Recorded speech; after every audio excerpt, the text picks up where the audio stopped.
பகுதி 5. ஆழ்மனம் என்னும் சக்தி பீடம். Unconscious mind. நாம் ஓரிடத்திற்கு போகிறோம். போகும்போது வேறு ஒரு சிறுவனையும் நம்முடன் அழைத்து போகிறோம். போன இடத்தில் நாம் நம் வேலைகளை கவனிக்கிறோம். நம்முடன் வந்த சிறுவன் என்ன செய்வான்? அவன் சும்மாவா இருப்பான்? அவனும் அங்கே நடக்கும் சிலவற்றை கவனிப்பான். அதில் சில நாம் கவனிக்காததாக இருக்கலாம். அவன் கவனிப்பவை அவன் ஈடுபாடு பொறுத்தவை. ஒருவர் எங்கே போனாலும் அவருடன் போகிற அந்த சிறுவன் யார்? அந்த சிறுவன் வேறு யாரும் அல்ல, நமது ஆழ்மனம்தான். நாம் எங்கே போனாலும் நம்முடன் இருக்கும் நமது ஆழ்மனம் பலவற்றையும் அந்த சிறுவனைப் போல கவனிக்கிறது, உள்வாங்குகிறது. அதன் கவனிப்பும் உள்வாங்குதலும் என்ன என்று நமக்கு, அதாவது நமது வெளிமனத்திற்கு தெரியாது. இந்த இடத்தில் ஒரு விளக்கம் தேவைப்படலாம். அதென்ன ஆழ்மனம் என்ற கேள்வி வரலாம். விளக்கம் கொடுப்பதற்கு முன்னால் மற்றொரு காட்சியையும் தெரிவித்தால் கேள்வி இன்னும் பலமாக விழும், விளக்கமும் எடுபடும். நீங்கள் இருசக்கர வாகனத்தில் அல்லது காரில் போய்கொண்டிருக்கிறீர்கள். ஒரு சிக்னலில் நிற்கையில் செல்போன் மணி அடிக்கிறது. எடுத்து பேச ஆரம்பிக்கிறீர்கள். முக்கியமாக நீங்கள் பல நாட்களாக எதிர்பார்த்த அழைப்பு அது. பேசி முடித்துவிட்டு பார்த்தால் சிக்னல் தாண்டி வெகு தூரம் வந்துவிட்டீர்கள். சரியாகவே ஓட்டி வந்திருக்கிறீர்கள், எந்த பிரச்சனையும் இல்லை. ஆனால் எப்படி வந்தீர்கள் என்று நினைவில் இல்லை. சுத்தமாக துளியும் நினைவில் இல்லை. இது எப்படி சாத்தியம்? வண்டி ஓட்டும் நினைவாக வண்டியை ஓட்டினால் அது வெளிமனம் சார்ந்த வேலை, வெளிமனம் முடித்து கொடுக்கும் வேலை. ஃபோனில் கவனம் வைத்தபடி வண்டி ஓட்டினால் வெளிமனம் ஃபோன் உரையாடலிலும் ஆழ்மனம் வண்டி ஓட்டும் வேலையையும் செய்திருக்கின்றன என்று பொருள். என்னது, ஆழ்மனம் வெளிமனம் என்று இரண்டு மனங்களா என்ற கேள்வி வருகிறதா? விளக்கம் இதோ. மூளையில் இடது பக்க மூளை, வலது பக்க மூளை என்று பகுத்து பார்த்து ஒன்று லாஜிக்கலாகவும் மற்றொன்று கிரியேட்டிவாகவும் இயங்க வல்லவை என்று ஆராய்ச்சியாளர்கள் தெரிவிக்கிறார்கள் என்று பாடங்களில் படித்திருக்கலாம் அல்லது கேள்விப்பட்டிருக்கலாம். அதே போலத்தான் மனது பற்றியும் பகுத்து பார்த்திருக்கிறார்கள். மூளையாவது ஒரு உருவம் இருக்கிற உறுப்பு. மனதுக்கு உருவமும் கிடையாது. ஆனால் ஆராய்ச்சிகள் மற்றும் அனுபவம் காரணமாக மனதும் இரண்டு வகைப்பட்டது என்று ஆராய்ந்து தெளிந்திருக்கிறார்கள். ஆங்கிலத்தில் அதை வெளிமனம் என்றும் ஆழ்மனம் என்றும் சொல்கிறார்கள். கான்ஷியஸ் என்பது நினைவாகச் செய்வது, நமது கட்டுப்பாட்டில் இருப்பது, பிரஞ்சை மனம். நமது சௌகரியத்துக்காக இதை நாம் வெளிமனம் என்றும் சொல்லலாம். இரண்டாவது பகுதி அன்கான்ஷியஸ் மைண்ட். இது பற்றி அதன் உரிமையாளருக்கே தெரியாது. ஆழ்மனம் அல்லது உள்மனம் என்பன இதன் பிற பெயர்கள். மனதின் பகுதிகள்தான் இரண்டே தவிர இரண்டும் ஒரே அளவோ வீரியமோ கொண்டதல்ல. ஆழ்மனம்தான் வலியது, பெரியது, வீரியம் மிக்கது. வெளிமனம் சிறியது. ஆழ்மனம் 10/9 பங்கும் வெளிமனம் 10/1 பங்கும் தான். வெளிமனது ஆழ்மனது இரண்டுக்கும் இன்னும் பல வேற்றுமைகளும் உண்டு. அவற்றை ஒரு பட்டியலே போடலாம். வெளிமனது அதிகாரி போல எல்லாவற்றையும் ஆராய்ந்து என்ன செய்யலாம், எதை செய்யக்கூடாது என்று கட்டளையிடுபவர், இங்கிதம் தெரிந்தவன். ஆழ்மனது பணியாளர் போல சொல்வதை அப்படியே நம்பி பிரமாதமாக செய்பவர், கொஞ்சம் முரடன். வெளிமனது இவர் புரிதல் தவறாகவும் போகலாம். ஆழ்மனது இவராக யோசிக்க சிந்திக்க மாட்டார். வெளிமனம் கவனமாக இருக்கும்போது இவரை தாண்டி எவரும் உள்ளிருக்கும் பணியாளரிடம் பேச முடியாது.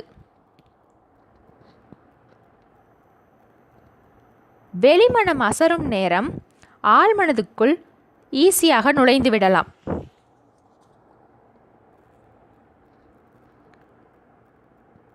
வெளிமனதை மாற்றிவிட ஆழ்மனதிடம் பேசலாம். ஆனால் ஆழ்மனதில் அதை செய்ய முடியாது. இதை பார்த்தால் வெளிமனம் பெரிய ஆள் போல தெரிகிறதோ? இல்லை. உண்மையில் வெளிமனம் பாவம், ஒரு தற்காலிக ஒப்பந்த தொழிலாளி போலத்தான். சொல்லப்போனால் அவர் ஒரு ஊழியர் மட்டும்தான். ஆழ்மனம்தான் முதலாளி. கொள்கை முடிவுகள் எல்லாம் ஆழ்மனம்தான் எடுக்கும். வெளிமனம் ஒரு ஆலோசகர் போலத்தான். ஆழ்மனதுக்கு ஏன் அப்படி கூடுதல் அதிகாரம் என்று கேட்டால், ஆழ்மனம் அண்ணன் போல, மூத்தவன், நம்மோடு முதலில் வந்தவன். வெளிமனம் இளையவன், தம்பி போல, அடுத்து பிறந்தவன். நாம் வெளி உலகத்தில் கற்றுக்கொண்டவைகள் எல்லாம் சேர்ந்தவன். ஆழ்மனதின் இயல்பு. வெளிமனதிற்கு தவறு என்று தெரிந்தாலும் ஆழ்மனதில் அதற்கு ஆதரவு இருந்தாலோ அல்லது குறைந்தபட்சம் எதிர்ப்பு இல்லாவிட்டாலோ தவறு நிற்பதில்லை, தொடர்ந்து செய்யப்படுகிறது. கிளிப்டோமேனியா என்று ஒரு வியாதி. வசதி இருந்தும் படித்திருந்தும் நல்ல நிலையில் இருந்தும் சிறிய அழகிய பொருள்களை திருடும் பழக்கம். வெளிமனதிற்கு தவறு என்று தெரியும், ஆனாலும் அதை செய்யாமல் இருக்க முடியாது. ஏன்? திருட்டு மட்டுமில்லை. சிலருக்கு சர்க்கரை நோய், இனிப்பு சாப்பிடக்கூடாது. இது அவருக்கு நன்றாக தெரியும். சாப்பிட்டால் கண், சிறுநீரகம் என்று ஒவ்வொரு உறுப்பாக கெடும் என்று அவருக்கு அறிவுறுத்தப்பட்டிருக்கும். ஆனாலும் சாப்பிடுவார். ஏன்? ஆழ்மனம் அழகிய பொருள்களுக்கு, இனிப்பிற்கு ஆசைப்படுகிறது. அதனால் வரக்கூடிய பிரச்சனைகள் பற்றி தீவிரமாக எடுத்துக்கொள்ளவில்லை. உடற்பயிற்சி நல்லது, தெரியும். படிப்பது நன்மை தரும், நன்றாகவே தெரியும். ஆனால் இந்த வேலைகள் நடக்காது. காரணம், முதலாளியான ஆழ்மனம் இன்னும் அவற்றை ஏற்றுக்கொள்ளவில்லை. ஒரு ரயிலில் சேர் கார் என்று அமர்ந்து கொள்ளும் ஏசி வசதி கொண்ட பெட்ரி. பலரும் அமர்ந்திருக்கிறார்கள். ஒருவர் மட்டும் காலியாக இருந்த 3 இருக்கைகளிலும் கால் நீட்டி படுத்திருக்கிறார். அவை காலியாக இருந்தன. படுத்தார், தூங்கி போனார். அடுத்த ஸ்டேஷனில் ஒரு குடும்பம் ஏறியது. அவர்களில் இருவர் முன்பதிவு செய்திருந்த இருக்கைகளில்தான் இவர் படுத்திருக்கிறார். தட்டி எழுப்புகிறார்கள்.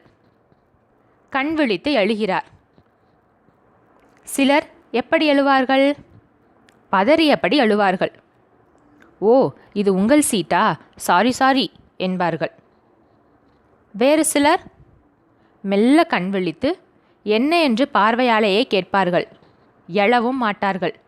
பிறகு விபரம் கேட்டு, ஓ அப்படியா என்றபடி மெதுவாக எழுந்து உட்கார்ந்து நிதானமாக நீங்கள் வேறு சீட்டுக்கு போக முடியுமா என்று முன்பதிவு செய்தவர்களை கேட்டுவிட்டுத்தான் போவார்கள். தூக்கம் கலைக்கப்பட்டதும் எழுந்ததும் அவர்கள் காட்டும் ரியாக்ஷன் தான், அந்த அனிச்சை செயல்தான் அவர்களது ஆழ்மனம். அதுதான் அவர்கள் இயல்பு, அதுதான் அவர்கள். விழித்திருக்கும்போது வெளிமனம் செயல்பாட்டில், தூங்கும்போது வெளிமனம் ஓய்வில். நடப்பது அதற்கு தெரியாது. எழுப்பப்பட்டவுடன் முதல் ரியாக்ஷன் ஆழ்மனதில் இருப்பது. உண்மை கண்டறியும் சோதனைகளில் சிலர் சொல்லும் பொய்களை கண்டுபிடித்து விடுகிறார்கள். எப்படி தெரியுமா?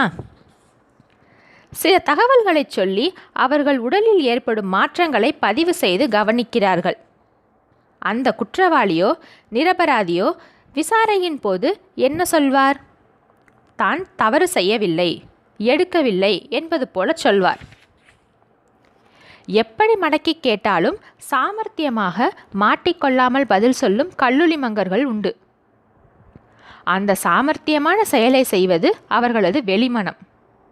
அதே நபர்களை உண்மை கண்டறியும் நாற்காலியில் அமர வைத்து கேள்வி கேட்கும்போது அவர்கள் ஆழ்மனம் செய்யும் வேலைகளும் பதிவாகும். ஆழ்மனதுக்கு இந்த விபரம் பெயர் தெரியாது. உண்மையை கண்டுபிடித்து விடுவார்களோ என்று பதற்றப்படும். குறிப்பாக குறுக்கு கேள்விகள், மடக்கும் கேள்விகள் வரும்போது அதிகமாகவே பதற்றப்படும். பதற்றப்பட்டால் என்ன ஆகும்? ஐயோ, இது பதற்றமாயிற்றே என்று அதை சமாளிக்க தேவையான அமிலங்களை ஆழ்மனம் சுரக்க வைக்கும். அதனால் இதயம் படபடக்கலாம், வியர்க்கலாம், தவிர வேறு சிலவும் உடம்பில் நடக்கலாம். அவற்றைத்தான் பதிவு செய்து சொன்னது பொய்யா மெய்யா என்று கண்டறிகிறார்கள். வெளிமனம் ஏமாற்ற உதவும், ஆழ்மனம் காட்டி கொடுத்து விடும். ஆழ்மனதும் வெளிமனதும். வகுப்பில் இருக்கும் பயிற்சியாளர் வகுப்பில் அமர்ந்திருப்பவர்களை பார்த்து சொல்கிறார், எல்லோரும் உங்கள் தாடையை தொடுங்கள். வகுப்பில் இருந்தவர்கள் அனைவரும் தொட்டார்கள். தாடையை அல்ல, கன்னத்தை. ஏன் அப்படி ஒன்று போல சொன்னதை விட்டுவிட்டு வேறு ஒரு இடத்தில் விரல் வைத்தார்கள்?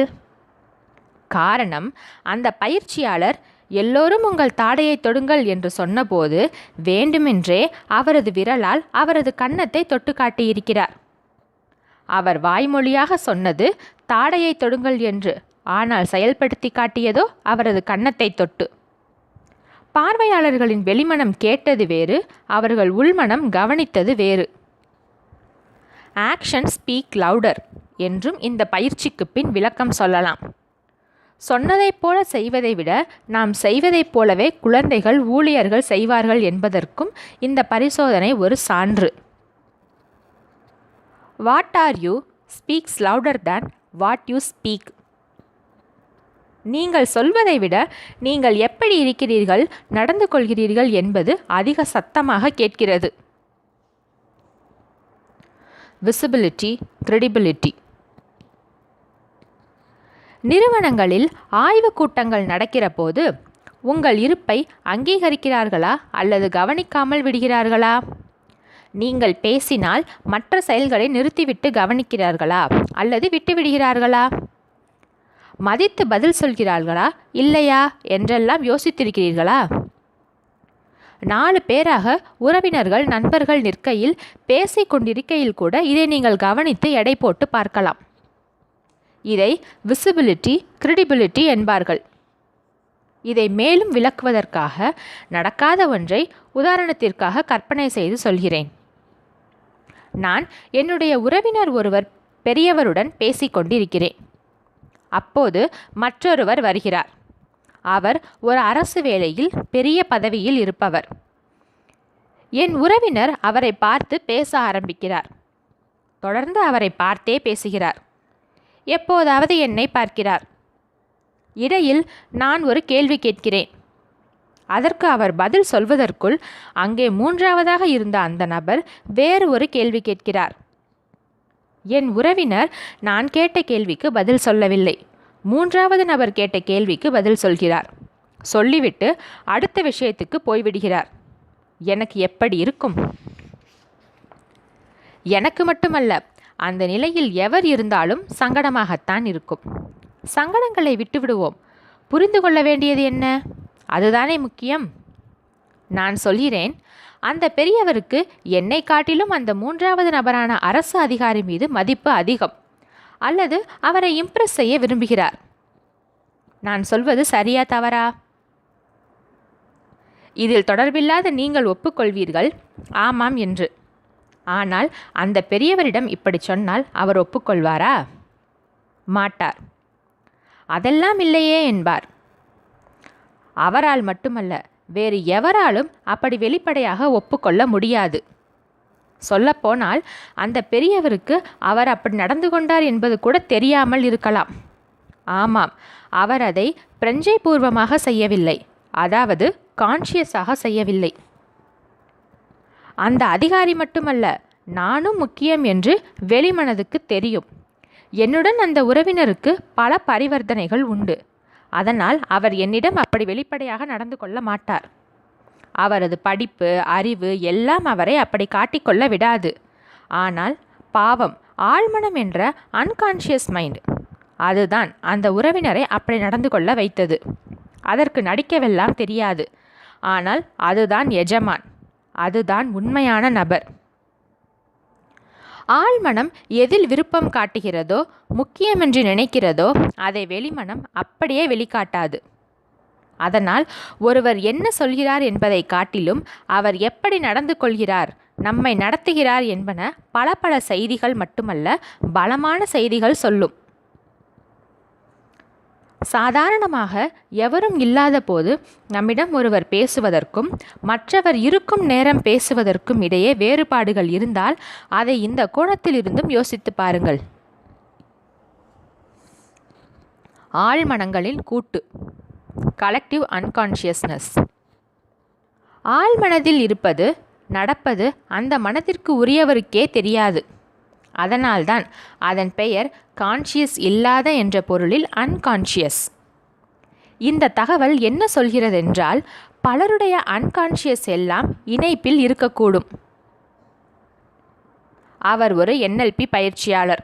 ஒரு முறை விமான நிலையம் ஒன்றில் காத்திருக்கையில் ஒரு குழந்தை விடாமல் அழுது கொண்டே இருக்கிறது. எல்லோரும் சங்கடப்பட்டார்கள், பரிதாபப்பட்டார்கள்.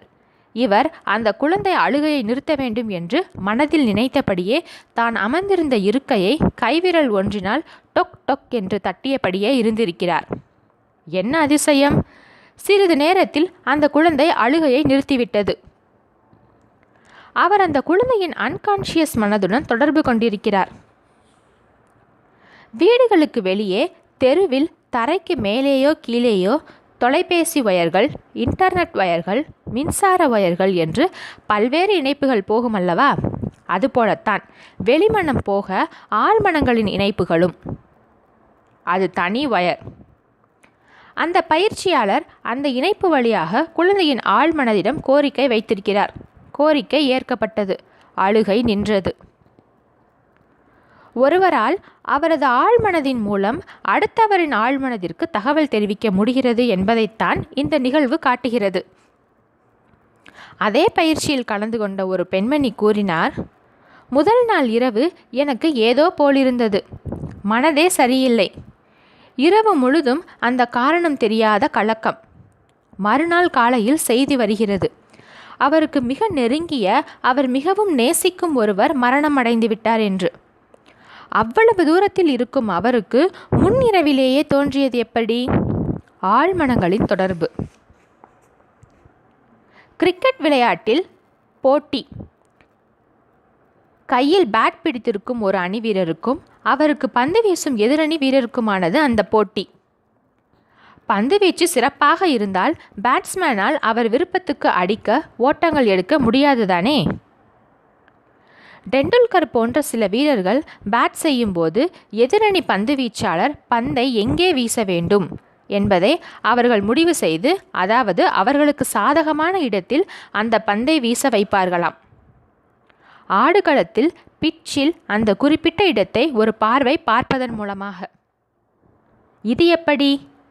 பேட்ஸ்மேன் ஆழ்மன கோரிக்கை அல்லது கட்டளை பந்து வீசுபவரின் ஆழ்மனதிற்கு. இதெல்லாம் கூட சாத்தியம் என்கிறார்கள் NLP வல்லுநர்கள். நம்மை வழிநடத்துவதே ஆழ்மனம்தான். பால் தார்ஷன் என்பவர் ஒரு ஆராய்ச்சி செய்திருக்கிறார். அவர் ஒருவரை ஹிப்னடைஸ் செய்துவிட்டு அவரிடம் சொல்கிறார், நீங்கள் இப்போது ஒரு சூடான ஸ்க்ரூ டிரைவரை கையில் பிடித்திருக்கிறீர்கள் என்று. அந்த நபர் உண்மையில் கையில் பிடித்திருந்தது ஒரு சாதாரண பேனாவைத்தான். பால் தார்சன் பேசிக்கொண்டிருக்கையில் அந்த நபர் ஹிப்னடைஸ் செய்யப்பட்டிருந்ததால் செய்திகள் போவது ஆழ்மனதிற்கு. போன செய்தி என்ன? அது ஒரு சூடான ஸ்க்ரூ டிரைவர். நிகழ்ந்தது என்ன தெரியுமா? அவர் கைவிரல்களில் கொப்புளங்கள். ஆக இந்த ஆழ்மனம் போகிற போக்குகள் முக்கியம். சிலர் தங்களால் சிலவற்றை செய்ய முடியாது என்று ஆழ்மனதில் நம்பினால் அவர்களால் எப்படி அவற்றை செய்ய முடியும்? எல்லோர் மனதிலும் பல்வேறு ஆழமான அபிப்பிராயங்கள் உண்டு. சிலருடைய அபிப்பிராயங்கள் அவர்களது ஆழமான நம்பிக்கைகளாகவே மாறிவிடும். உதாரணத்திற்கு, நான் செய்தது மகா தவறு, எனக்கு மன்னிப்பே கிடையாது. அவன் வஞ்சகன். கடன் கொடுத்தால் எவரும் திருப்பித் தர மாட்டார்கள். வியாபாரத்தில் கூட்டாளிகள் ஏமாற்றி விடுவார்கள். ஆண்களை நம்பக்கூடாது. பணியாளர்கள் ஏமாற்றுவார்கள். பெண்களிடம் எச்சரிக்கையாக இருக்க வேண்டும். இது போன்ற எண்ணங்கள். இவை ஆழ்மனதில் இருந்தால் இவைதானே அவர்களை வழிநடத்தும். இவற்றுக்கு மாறாக அவர்களால் செயல்பட முடியுமா? வலுவாக ஆழமாக பதிந்துவிட்ட எண்ணங்களைத்தான் நம்பிக்கைகள் என்கிறோம். ஆங்கிலத்தில் ப்ளீப்ஸ் என்ற சொல் நேர்மறை மற்றும் எதிர்மறைக்கு பொருந்துகிறது. தமிழில் நம்பிக்கை என்றால் நேர்மறைக்கு மட்டுமே பொருந்துகிறது. அதனால்தான் வலுவான எண்ணம் என்று குறிப்பிட வேண்டியிருக்கிறது. ஒருவரால் அவர் நம்பிக்கைப்படிதான் நடக்க முடியும் என்பது போலவே அவரால் அவர் நம்பாததை செய்யவும் முடியாது.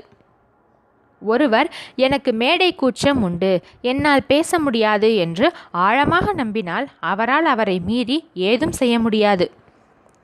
எவ்வளவு பேச்சு பயிற்சிகள் கொடுத்தாலும் அவரது எண்ணத்தை மாற்றாமல் முடியாது. ஒரு வேளை கூட சாப்பிடாமல் இருக்க முடியாது. பசி தாங்க மாட்டேன். எனக்கு சுட்டு போட்டாலும் கணக்கு வராது. நான் சுலபமாக ஏமாந்துடுவேன். என் கை ஓட்டை கை, கையில் கால் காசு நிற்காது என்பது போன்ற நம்பிக்கை உடையவர்கள் அதே போலத்தான் நடந்து கொள்வார்கள். அவர்கள் நடந்து கொள்ளும் முறையை சரியாகத்தானே சொல்கிறார்கள் என்று கேட்க தோன்றுகிறதா? இல்லை, அவர்கள் அப்படி நம்புவதால் தான் அந்த விதமாக நடந்து கொள்கிறார்கள். ஆக வலுவான எண்ணங்கள், நம்பிக்கைகள் தான் நடத்துனர் மற்றும் ஓட்டுநர். சரி, இதை தெரிந்து கொண்டு என்னாக போகிறது? வெளிமனதில் சில விருப்பங்கள் வைத்திருக்கிறோம். குடும்பத்தில், உறவுகளில், திறன் மேம்பாட்டில், படிப்பில், பணியிடத்தில், சமுதாயத்தில் என்று பலவற்றிலும் என்ன ஆக வேண்டும், எப்படி இருக்க வேண்டும், என்னென்ன பெற வேண்டும் என்று ஆசைகள், இலக்குகள் வைத்திருக்கிறோம். அவற்றை சிலரால் ஏன் அடைய முடியவில்லை தெரியுமா? அவர்களது ஆசைக்கும் அவர்களது நம்பிக்கைகளுக்குமான முரண்தான். பின்னணி பாடகராக வேண்டும் என்று ஆசை. ஆனால் உள்ளுக்குள் தனக்கு குரல் சரியில்லை அல்லது தன்னால் பாட முடியாது என்கிற எண்ணம், ப்ளீப். பிறகு அவருடைய ஆசை எப்படி நிறைவேறும்? இரண்டும் ஒரே திசையில் போனால்தான் வெற்றி. போக வைக்க வேண்டும். வெளிமன ஆசைகள் தவறல்ல, அதை மாற்ற வேண்டாம். அதற்கு ஏற்றாற் போல உள்மனதை மாற்ற வேண்டும், நம்பிக்கைகளை மாற்ற வேண்டும். ஆழ்மனதுக்கு சிலது தெரியாது. உங்களுக்கு கணிதம் எவ்வளவு தெரியும்? தெரியாவிட்டாலும் பரவாயில்லை. இது சிம்பிளான விஷயம்தான். 5ஐயும் 5ஐயும் கூட்டினால் என்ன வரும்? 10. 5இல் 5ஐ கழித்தால் 0.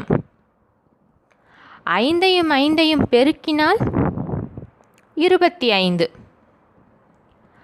5ஆல் 5ஐ வகுத்தால் 1.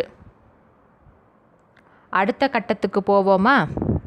அதே எண்கள்தான், ஆனால் அவற்றுக்கு முன்னே ப்ளஸ் அல்லது மைனஸ் குறி போடப்பட்டிருக்கிறது. +5ஐயும் +5ஐயும் கூட்டினால் 10. +5ஐயும் -5ஐயும் கூட்டினால் 0. புரிந்திருக்கும். குறிப்பிடப்பட்டிருக்கும் கூட்டல் மற்றும் கழித்தல் குறிகளை கவனித்திருப்பீர்கள். இதற்கு அடுத்த கட்டம்தான் முக்கியமானது. இங்கும் +- குறிகள் உண்டு. +5ஐயும் +5ஐயும் பெருக்கினால் 25. +5ஐயும் -5ஐயும் பெருக்கினால் இதுவும் 25 தான். காரணம், பெருக்கும்போது கூட்டல் கழித்தல் குறிகளுக்கு மதிப்பில்லை. ஆமாம், 2 எண்களை பெருக்கும்போது அவற்றின் ப்ளஸ் மற்றும் மைனஸ் குறிகளுக்கு மதிப்பில்லை. அவற்றை கவனிக்கவே வேண்டாம். இனி விஷயத்துக்கு வருவோம். பெருக்கல் போலத்தான் ஆழ்மனதுக்கு பாசிட்டிவ் மற்றும் நெகட்டிவ் புரிதல் கிடையாது. எனக்கு சிக்கல் வரக்கூடாது என்று ஒருவர் தொடர்ந்து நினைத்தால் அவள் ஆழ்மனதுக்கு சிக்கல் என்பது மட்டுமே புரியும், வரக்கூடாது என்பது புரியாது. நட்டம் வரக்கூடாது என்று தொடர்ந்து கவலைப்பட்டால் நட்டம் என்பது மட்டுமே எடுத்துக்கொள்ளப்பட்டு அது வலுவான எண்ணமாகி நட்டம் வரும். அதனால்தான் இலக்குகள் ஏற்படுத்தும் போது நேர்மறையானதாக ஏற்படுத்தி கொள்ள வேண்டும் என்பது. ஃபெயிலாக கூடாது என்று நினைக்கலாகாது, பாஸாக வேண்டும் என்று தான் நினைக்க வேண்டும். இப்பொழுது தவறான எண்ணங்கள் எப்படி இருக்கும் என்று பார்க்கலாம்.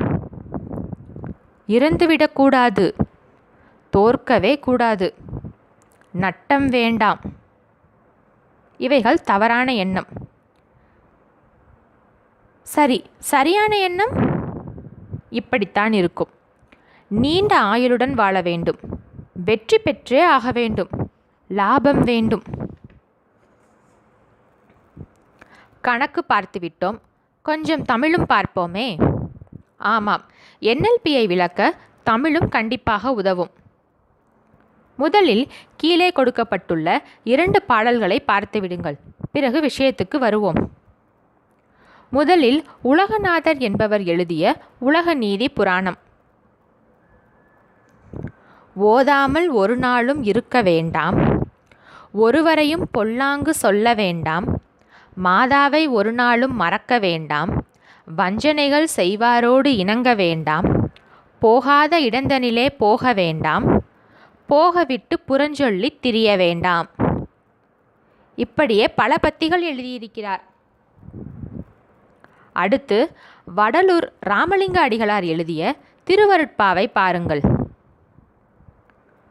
ஒருமையுடன் நினது திருமலரடி நினைக்கின்ற உத்தமர்த்தம் உறவு வேண்டும், உள்ளொன்று வைத்து புறமொன்று பேசுவார் உறவு களவாமை வேண்டும், பெருமை பெறும் நினது புகழ் பேச வேண்டும், பொய்மை பேசாதிருக்க வேண்டும், பெருநெறி பிடி தொழுக வேண்டும், மதமான பேய் பிடியாதிருக்க வேண்டும், மறுவு பெண்ணாசையை மறக்கவே வேண்டும், உனை மறவாதிருக்க வேண்டும், மதி வேண்டும், நின் கருணை நிதி வேண்டும், நோயற்ற வாழ்வு நான் வாழ வேண்டும். இரண்டுமே கடவுளை வணங்கும் பாடல்கள்தான். இரண்டிலும் உலக வாழ்க்கைக்கானவற்றை முருகப்பெருமானிடம் இறைஞ்சுகிற பாடல்கள்தான். ஆனாலும் இரண்டிற்கும் இடையே ஒரு பெரிய வேறுபாடு இருக்கிறது. அதை நீங்களும் இந்நேரம் கண்டுபிடித்திருப்பீர்கள்.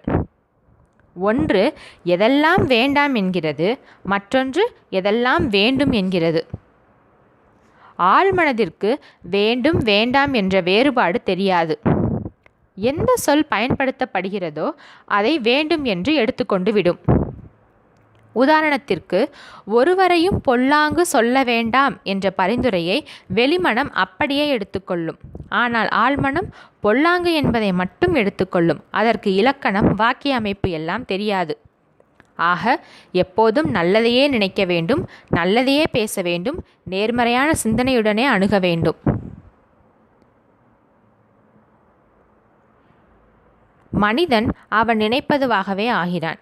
என்னால் குறிப்பிட்ட ஒன்றை செய்ய முடியாது என்று தொடர்ந்து நினைப்பவன் அதை செய்ய முடியாதவனாக ஆகிவிடும் ஆபத்து இருக்கிறது.